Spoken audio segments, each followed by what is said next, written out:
Appointment of Mayor Pro Tem. At this time, my recommendation for Mayor Pro Tem is Tony Cornett. Do I have a motion to accept? Make a motion to accept the appointment of Tom. Second. Motion made by Chris to accept Tony as Mayor Pro Tem, second by Garnett. All in favor? Aye. All opposed? Motion carried. Appointments for City Judge, Hammond Law. That is my recommendation. Do I have a motion to accept that? I make a motion that we approve Hammond Law for City Judge of Lula. Second. Motion made by Juliet to approve Hammond Law for City Judge, second by Garnett. All in favor? Aye. All opposed? Motion carried. Mayor, with the GMA and now municipal court required contract, I'll bring that to you next month now that this is approved for 2-year term. Okay, thank you. And City Attorney recommendation is Joey Holmans. Do I have a motion to accept Joey as City Attorney? Make a motion to accept Joey's city attorney. Second. Motion made by Chris to accept Joey as our City Attorney, second by Garnett. All in favor? Aye. All opposed? Motion carried. On City Manager, do I have a motion on that? What's the recommendation? Recommendation on City Manager Franklin Etheridge to not be reappointed. I'll make a motion that City Manager Franklin Etheridge not be reappointed. I'll second. Motion made by Tony to not have Franklin Etheridge as reappointed to City Manager, second by Juliet. All in favor? Aye. All opposed? Aye. Motion is carried. Recommendation on City Clerk Tangi Garner be appointed. I make a motion we reappoint Tangi Garner as City Clerk. I'll second. Motion made by Juliet to appoint Tangi Garner as City Clerk, second by Tony. All in favor? Aye. All opposed? Motion carried. At this time, we'll enter a public hearing. I'll wait, we'll back up. I would like to make a recommendation at this time to move forward with Jerry Neese as interim city manager. Do I have a motion for that? I make a motion that Jerry Neese serve as interim city manager. Second that. Motion made by Tony to appoint Jerry Neese as interim city manager, second by Garnett. All in favor? Aye. All opposed? Motion carries. At this time, we'll move to public hearing. Joey? Yes, ladies, Excuse myself. sorry, Chris, thank you. Ladies and gentlemen, we're moving into the public hearing regarding a rezoning request, and I'm required to provide the notice for this hearing. I will call the matter, and then the applicant will step forward and make a presentation to council about your request. I will then ask, is there anyone here to speak in favor of the request? If that is a reason that you are here, then that would be your opportunity to speak. I will then ask, is there anyone here to speak against the request? If that is a reason that you are here tonight, then that would be your opportunity to speak. We will then receive a staff report. First, we will have the applicant be entitled to respond to those against the request. I will then ask that staff provide the staff report, and then we'll close the public hearing. This is now a hearing. The Revive Land Group LLC seeks to rezone the property that consists of 32.506 acres from agricultural to planned residential development to develop up to 100 lots and amenities consisting of trails, a park, a community area, a pool, a cabana, and a dog park, and seeks variances to reduce the side setback from 10 feet to 7.5 feet, and 2, to encroach upon the exterior perimeter buffer to grade and replant the buffer. The second variance is no longer required under city ordinances, so the variance will be to reduce the side setback from 10 feet to 7.5 feet. Is the applicant present? Please come forward, Neville. Tell them your name and address. Thank you, Joey. Neville Allison, 3500 Lennox Road, Atlanta, Georgia, 30326. I'm the managing partner of the Revive Land Group. It's my pleasure to be here before you this evening. We like coming up here to Lula, so it's good to see everybody again. Unfortunately, I think we're having some technical difficulties with our slides that we sent the city. However, I'm told that you guys have a printed version of our packet. This kind of is the first page right here. So I'll just kind of go through the slides and if you guys can follow along with me. I'll try to make it as brief as possible because I'm sure there's other folks here that have other things to say. So if you'll just turn to the first page, the current land use. This is the existing zoning that's here at our property. You can see we're surrounded by residential land use, that's all the yellow.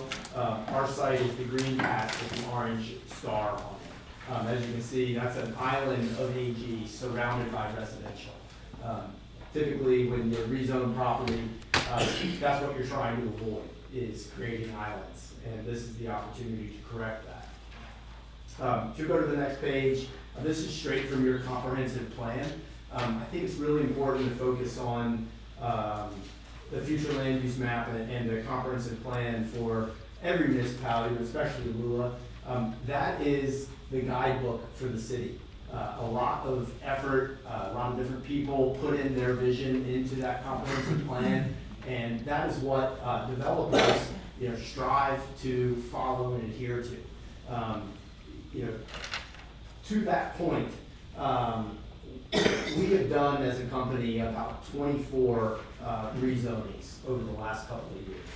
We're fortunate, we've been successful on 20 of those rezonings.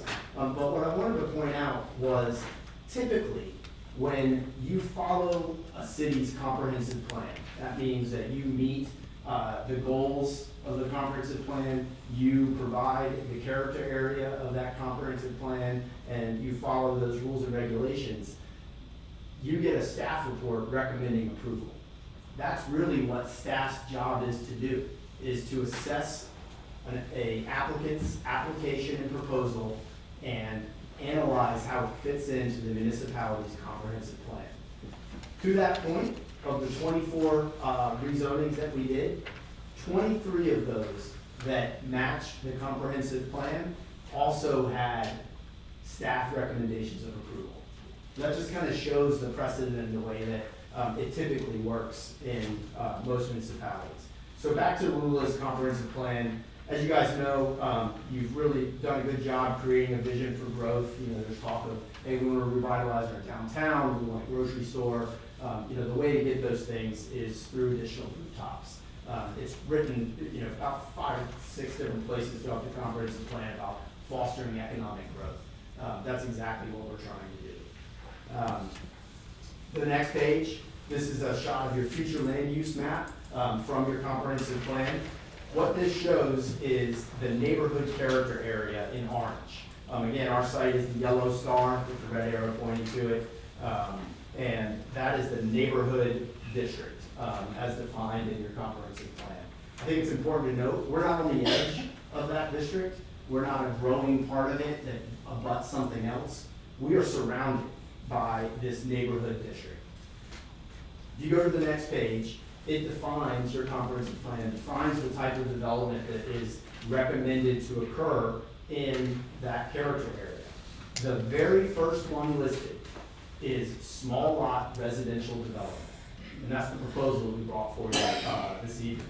Over to the left of that, you see a picture of some houses there as an example of small lot development. And you can see that those houses have 5-foot side setbacks and are clearly small lots. You can't see how deep they are in that picture, but you can see how close together they are. Again, that's not a picture we provided. That is from the City of Lula's comprehensive plan. It's meant to be a guidebook for developers. If you go to the next page, I just wanted to point out another thing that we really look for when we're coming after a proposal is, hey, what is around us and what has that city approved recently? And so I wanted to point out about 6 months ago, this very same city council and mayor, with a couple of new members that joined since then, approved a property that is within a couple hundred feet of ours, that's owned by a councilman, who's recused himself, rightly so, from this hearing, but with the same number of lots, almost the same acreage and the same density that we're proposing. There's a lot of talk of the side setbacks that we'll get to as well. That also had the 7.5-foot side setbacks, but for whatever reason, that developer did not even apply for a variance. It was just granted to them at the hearing. We've gone through that formal process and filed for the variance to go from the 10 feet to the 7.5 feet. Just to be clear, that is not houses that are 7.5 feet apart. That is the side setback of each one, so that makes a house 15 feet apart from the other, because the 7.5 is 7.5. If you go to the next page, it's just an aerial of our project here. We've got 32 acres. We're applying for PRD, which is your planned residential development, allowing for 100 single-family lots. Under the city of Lula, really the only category that y'all have that allows for this type of small lot development is the PRD. Further, as I showed, we're adjacent to PRD to our east, which was approved, Moss Farms, 480 lots. But that was a year and a half ago, so let's look to something more recent, which was this past summer, which was the Crystal Owen property right behind it. If you'll go to the next page, there's just a colored site plan of our rendering. You see we have a large active amenity area towards the front. And what we've also done at the suggestion of some council people is we are really close to downtown where we're located. If you go on Athens Street, it's a pretty busy road, and maybe you don't want to have pedestrians or bikes or golf cart driving up and down Athens Street. But we back up to Carter Street, which is, a short jog here to downtown. And so what we've created here is a multi-use trail that connects to Carter Street. There was some talk in the planning commission about making that a full entrance for egress and ingress for normal vehicles, and we're fine with that condition if the city council deems it appropriate. Next page is just a more detailed version of our site plan. I know it's small in your packet, and I apologize for that, because it's meant to be displayed on the screen. Then we've got some digital renderings of our house elevations, showing what the side setbacks look like. And really that is driven by something that's incredibly important, and that is the market. I consider myself as a professional developer. This is all I've ever done for the last 22 years. But the market tells us all of our, when you drive around Atlanta or really the country, the new development is small lots. And that's because, one, they're trying to make those houses as affordable as possible for people. Two, the developers are in the profit game. We are not doing this for free. And three, the market wants the small lots. I fully understand that the folks here on this board may live on a half-acre or larger lot and want a big yard to take care of. We're not trying to sell these houses to y'all. We're trying to sell the houses to first-time home buyers. And that typical first-time home buyer is in their 30s, doesn't know how to start a lawnmower, and I can speak from personal experience that my stepson has no idea how to run a lawnmower, and further, has no interest in doing so. So that's the sort of lower maintenance lifestyle that the buyer's looking for. So I'm going to reserve the rest of my time for rebuttal and to answer questions for you guys. But I do want to hit those 3 points one more time. And that is your comprehensive plan, we need it. If you read that staff report, there's 18, I think, or 17 zoning criteria that are to be considered. They're mostly from the comprehensive plan. And if you read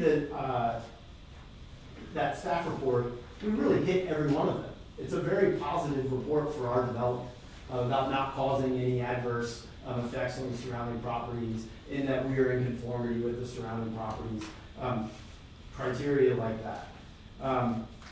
With that comp plan, there's also the growth and the fees that pay for the infrastructure that Lula has and future infrastructure that you guys want to do.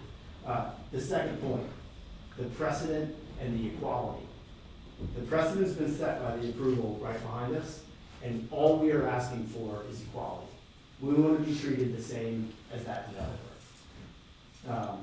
I made an anecdote at the planning commission that I think didn't land very well. Some of you guys were here, but I mentioned that if your neighbor wants to build, your neighbor builds a barn across the street from you, and you look at that barn and you say, man, that's a really good idea. I'd like to build a barn on my property. got the same time slot as he does, I'd like to go see if I can do that. You call up the city and go get your building permit, and they tell you, no, you know, we think we have enough barns here. We just approved that one, but we're not gonna approve anymore. That wouldn't be fair, in my opinion. That wouldn't be treating those two property owners equally. And I got a comment back from planning commission that said, well, that's not really the same, you know, a development and a barn. And, you know, I tend to agree with them, it's not the same. Because this has such a financial impact on the property owner. That's why it's so important to treat these property owners the same. What you're doing by denying this and approving the other is telling one property owner their property is worth twice what the other neighbor's is worth, even though they're the same piece of property. So that's the precedent equality part, and then I just talked about the housing affordability a little bit. So again, I think that's what we're trying to do. If you guys have been out and looked at houses today, you know, a $500,000 price point is not attainable for people, nor should it be. It's $500,000. You know, that should not be someone's first time home. I think you need to drop back down into the 300s, and you know the way you do that is smaller lots with a smaller house on it and less square footage. And none of that has to sacrifice quality. So with that, again, I appreciate everyone's time. We appreciate y'all's approval this evening. Thank you. Thank you. Now, before you go, are there any questions of council of the applicant about what he's requesting? Thank you. Is anyone here to speak in favor of the request? Anyone here to speak in favor? Yes, sir. We need the growth, but also, y'all take consideration next time. I noticed the comprehensive plan was brought up a couple of times. I was on that committee too. And we turned around and voted, and we put it out to the general public to vote. You know, that for light industrial and all that stuff, it wasn't for houses. And y'all voted in to have this subdivision over there. But anyway, that's what you gotta really think. And then when you pass these things in each subdivision, of the setbacks and, you know, stuff, it needs to be at that subdivision. You know, now they're gonna use what you proved on these other subdivisions, you know, and they want the same thing. So you open a can of worms when you do that. Somehow y'all visit that site, go back and think twice when you do this, where it ain't a chain. You know, where everybody gets 7 foot, and then they come and ask for 5, you know, just keeps on, and then you got apartments. But anyway, you know, we need to grow, that's up to y'all vote yes or no. But, the kids do need to learn how to cut grass. You know, do something in life. Thank you. Just for our minutes, I know y'all know that. Oh, Felton Felton, thank you, I got it. Anyone else here to speak in favor of the request? Anyone else here to speak in favor? Is there anyone here to speak against the request? Yes, sir. Robert Brennan, 6400 Nairmore Way, Louisville. You know, I went to Burger King a couple of weeks ago, and it was the normal thing I ordered for breakfast and croissant. But when I got it, I was like, what happened to it? It was a real little, small bit of biscuit at Crystal. But you know, I couldn't help but notice it was the same price as it was the week before. But it wasn't the same size. When we're talking about lot sizes, some of the developer that makes more money, it doesn't save the homeowner on the price of it being a miniature lot or a 5-acre lot. All it does is give the developer there more houses to pack on so they make more money. Which then leads to, you know, personally, a 30-year-old not knowing how to use a lawnmower is kind of sad in our nation today. If they get off the telephone, play Minecraft and Candy Crush and all of that, maybe they can get outside and mow the lawn and learn to use a lawnmower. And then, hey, you know what? They might beat their neighbor mowing his lawn. You know, but we're pushing that out by doing these miniature lots. That, you know, some crew comes in and cuts with a weed eater because they ain't enough room to push the lawnmower down the side. You know, we need to get back to the fabric of America, having the lots, especially this close into downtown. You know, we need to keep the neighborhood set up the way it is. But with that said, that land has got a far better use in the future for the city of Louisville. Far better use. And the fact of the matter is, with everything going on Athens Street with the Moss Farms development, which is a great development. I've been there, I talked to Kevin a lot, and, it's further down, it's great, we need that. But it's time that we let our infrastructure catch up with the development that's already been approved, before we keep approving more high-density housing, which is taking the fabric of our community apart. Our roads, we got the inland port coming. I don't think any of us here in Louisville that lives here and been here for a while has really wrapped our hands around all that is coming here. It's a lot to take in. There's gonna be a lot of changes. You know, roads being built, widened, bridge, hopefully soon, rather than later, across that railroad. But what about our schools? We've got a great elementary school that's about to be overwhelmed with new children. That means trailer classrooms. That means changing the whole fabric of that school. But more important, what about our fire department? They got one fire truck, one ambulance, that's it. No future plans at this time, you guys have heard it from Mr. Poole himself, no immediate plans to build a new fire station or add another fire station. Long range, that's not in the budget. And we keep adding homes and adding homes. We do not have the infrastructure. I'm not talking about just the water lines, the sewer lines. Yeah, we want to have water taps, new water feeds. We want to have sewer taps. But we don't have the services to back up what these developers are asking. This is the final frontier of all counties. Keep in mind, y'all are in control of some of the most valuable real estate in Hall County right now. Do it properly. That's too close into downtown to do a high-density development. Thank you. Thank you. Anyone else here to speak in opposition? Come up, please, man.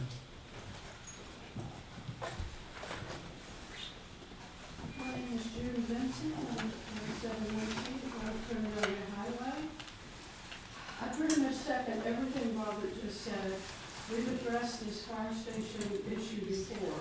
We don't have enough EMTs in this area. We don't have the fire, we don't have the infrastructure. We're losing the character of Lula. And we're turning into nothing but a bedroom community. And I don't know the distance from the houses, I didn't hear what you said. But if the houses are too close together, I can tell you as a child whose house caught on fire, because I live close to my neighbor. And it's pretty traumatic for a little child to watch their toys being consumed by fire. And there's no fire department around. You've got to think about things like that. It's memories that you don't lose. And you've got to think about this. We don't want to think about our houses burning, but we see fires every day on the news. We know what happens. Those small lots, sometimes you can stretch your arms out and you can almost touch each house. It's dangerous. And but like I said, I second pretty much everything Robert said, because we really are not ready. Because all we're doing is building houses and bringing people in. But we just don't have the infrastructure. We don't have the roads, and then we've got the inland port coming. So thank you for your time. Thank you. Anyone else here to speak against the request? Anyone else to speak against the request? I'll give the applicant an opportunity, if you so choose, to respond to those who spoke in opposition. Yes, sir. Neville Allison, 3500 Lakes Road, Atlanta, Georgia. You know, just a quick couple of comments there about the density, that we're, too close to, I think I'm paraphrasing, but too close to downtown for this sort of density. Man, you really want density close to downtown. That's what creates walkability and community and all of the things, that are mentioned, that I think the citizens want, and that is mentioned in your comprehensive plan. The big thing that was discussed was infrastructure. Well, these growth and these new permits, that's what pays for that infrastructure. That's what property taxes, it's what allows more fire departments to be built. If Hall County continues to approve everything on the south side of the county, that's where they're gonna build the fire station. If Lula starts building houses in the city of Lula on the north side of Hall County, that's where they're gonna build the fire station. And so that's how you get more infrastructure.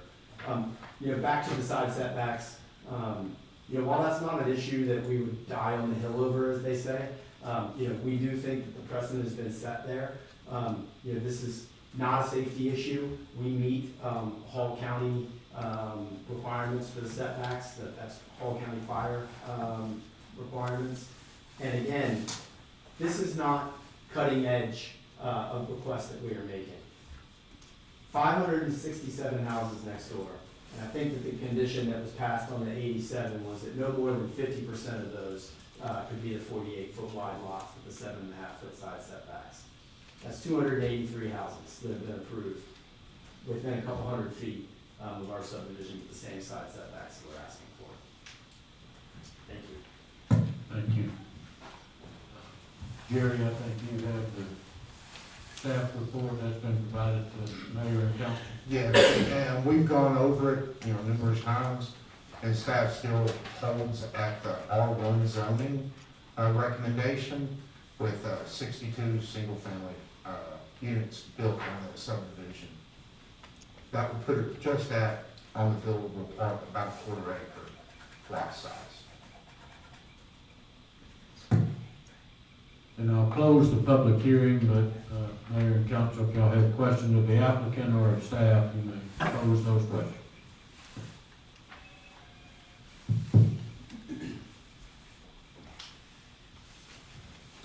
Any questions? Okay, and we'll close the public hearing. Looks like we have yard of the month and then that item to be closed. All right, yard of the month.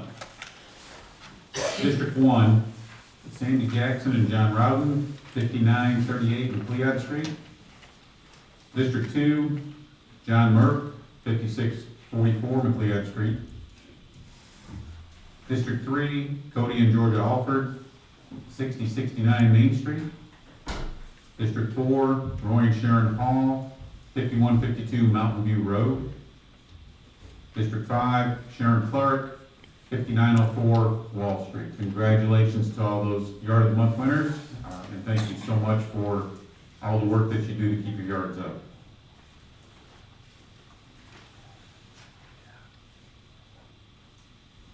And going into the next, Joey, the rezoning request? Yes. Chris, I'm sorry. I should have come and gotten you. Yeah. You just get his exercise, that's all. Thank you.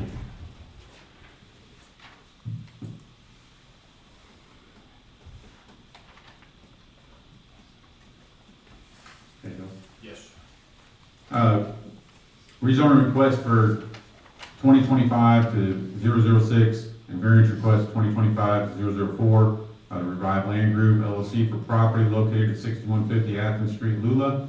Hall County tax parcel 09071002026. Revive Land Group LLC seeks to rezone the property that consists of 32.506 acres from agriculture A to planned residential development, PRD, to develop up to 100 lots and amenities consisting of trails, park, community area, a pool, a cabana, and a dog park, and seeks variances: 1, to reduce the side setback from 10 feet to 7.5 feet, and 2, to encroach upon the exterior perimeter buffer to grade and replant the buffer. Any questions on that? Do we have a motion on that? I make a motion that we table our decision until February. I'll second that. Motion made to table the request by Juliet until February, second by Garnett. All in favor?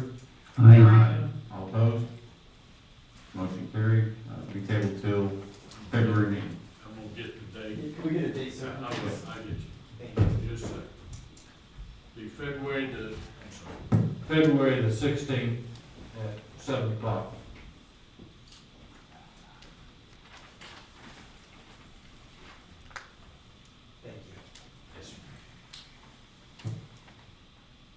Item number 9, purchase of 5912 Maiden Lane, Joey. Yes, Mayor, this is an item that's been back and forth with council over here next to the park for a number of years. I have provided you with the purchase and sale agreement that's signed by the owner for 5912 Maiden Lane based upon the appraised amount that the city received a year ago, and I'd recommend that you approve it. If you do, then it'll be, we should be able to close it out Friday. Okay. I'll also go ahead and tell y'all that on 5924, which is the last of the 3 Maiden Lane parcels, we're very close. That's one, again, you've already discussed in public, but the specific marker and/or bench is some language that I'm working through with their attorney, and I'll get that back to y'all and get that closing moved to March 1 and bring that back to you in February. Okay.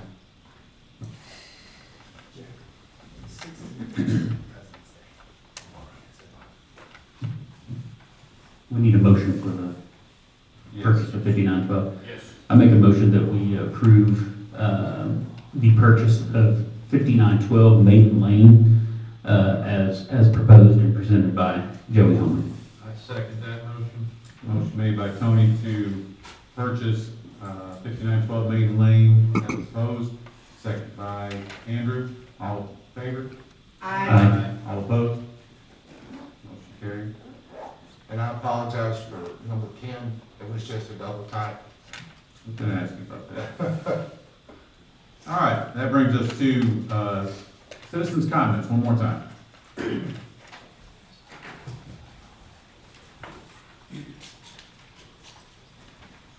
I just like to thank the council members for proper residency for me and more like.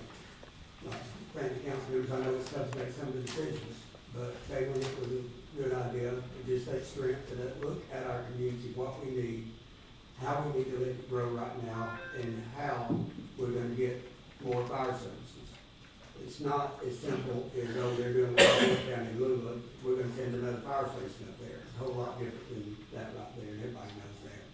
And the way the county looks at it, that's long-range plans. You know, there's a lot of long-range plans right now, and when they say long-range, it really means long-range. You know, widening 365, yeah, it's gonna happen. Maybe in about 10 years or more, when it's really out of hand. There's a lot of stuff that needs to be done, even the power grid up here needs to be upgraded. You know, we got a gas station down on 365 Belt Bridge Road, no three-phase power. No three-phase power. How unbelievable is that? That, you know, our power grid, there's a lot to be done and a lot to be discussed. I really appreciate your thinking on that, to give it that extra thought. Thank you.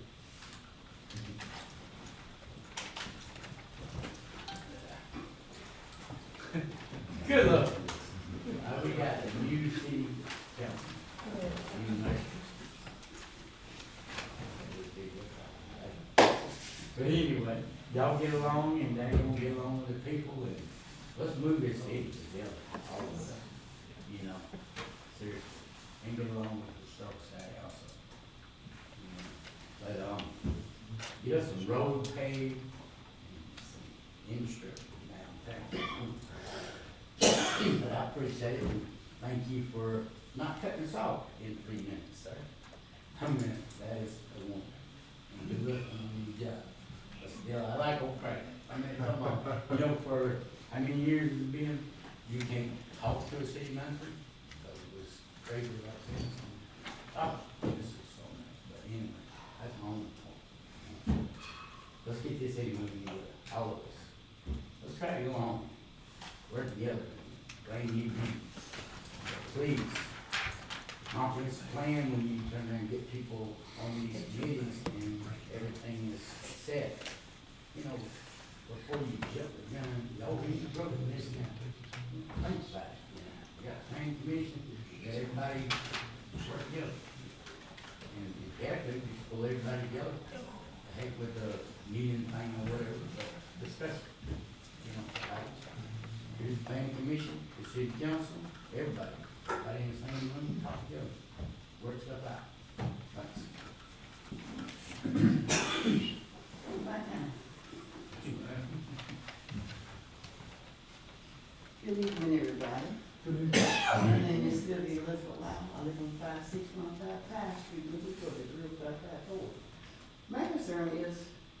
safety issue.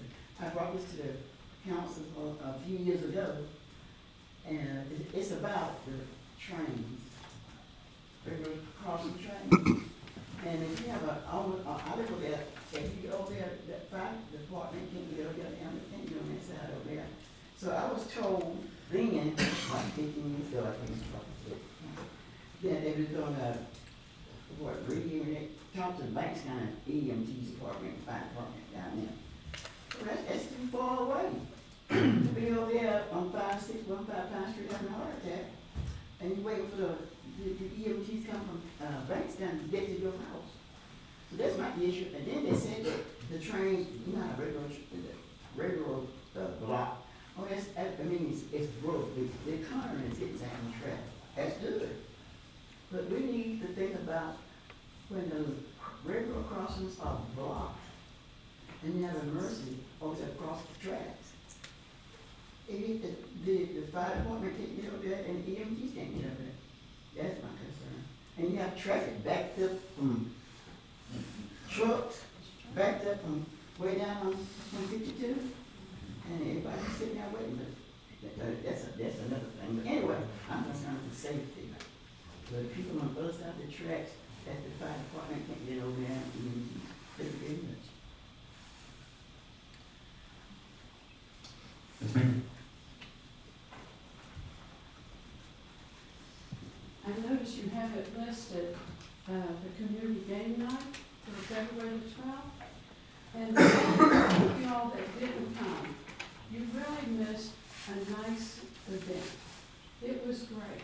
There were people from Juliet's tiny little baby to Dawn and I are probably the oldest people there. But, yeah, okay, I forgot you were doing it. You just trying to be, you just trying to be nice. We're for real, yeah, but y'all talk it up because it was great. It was board games, things that make you still use your brain, and it was really great. And the Historical Society had a lot of good snacks and drinks, and I don't know what happened to them. They didn't go to our waistline, so I don't know where they went. But next month, talk it up and bring your grandkids and your family, because I think it's a great idea. And it's good for communication and community spirit. Thank you. Thank you. Anyone else?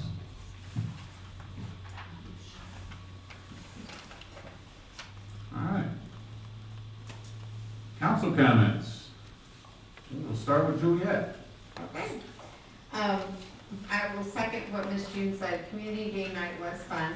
I do encourage everybody to show up to the February the 12th community game night. Something else coming up as part of our Sesquicentennial 150-year celebration is we have the chili cook-off. It's scheduled for the 28th of February. Right now we have one contestant registered, and the Historical Society has already said if we can't get more by the 1st of February, we're gonna have to cancel it. So please don't make us cancel it. Please somebody register. Come participate. Is that open to church groups as well?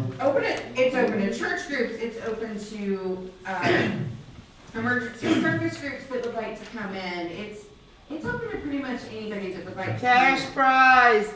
Yes, cash prizes, sorry. But also, I know that there's been some things with the Historical Society in the past. We're trying to change that. We're trying to bring the community together. We are part of the Sesquicentennial group, so just come out and see what's happening. If you don't like it, say something about what's happening, but at least show up. And I just want to thank all of you for showing up tonight. I know it's cold. I know the cold is coming. Just thank you. And make sure, for goodness sake, you leave your pipes running this weekend. Mr. Barnett? I'd like to say fun night was fun. A lot of laughing. We don't have much of that this damn time. And I'd like to thank everyone for coming tonight. The crowd sure does look good. We still got some empty seats we need to fill up. Thank you. I'd like to thank everyone for coming, and I'd like to thank Frank Hedges for his 2 years of service. I don't think most everybody knows how bad the city was in when he came in. In my opinion, he was leaving in a much better shape. You need a reference, Frank, and not that the poor white country boy is gonna sway anybody, but keep my number, be glad to give you a reference. I respect everybody's vote,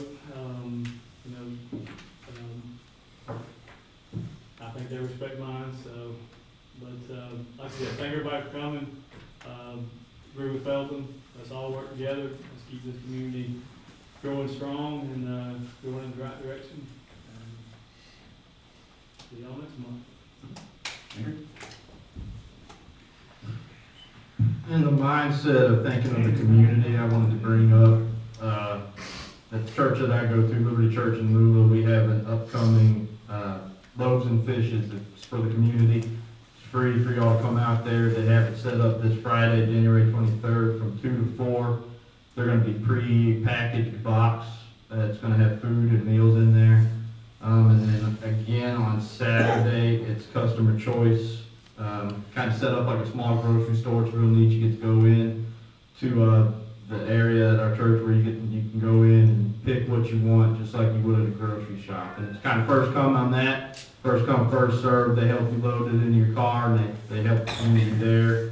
It's real nice. That is at 8:30 to 10, so weather providing, that beats all the cold weather, so you should be able to get there before it may begin to get nasty from what I've seen in weather reports. If you know anybody in the community that's in need of help, or if it's you, don't be ashamed to go down there and get the help and just seek the love of the community that you live in. We're here to serve you and take care of you down there. And then, beyond that, I do want to thank everybody that's here tonight. Thank you.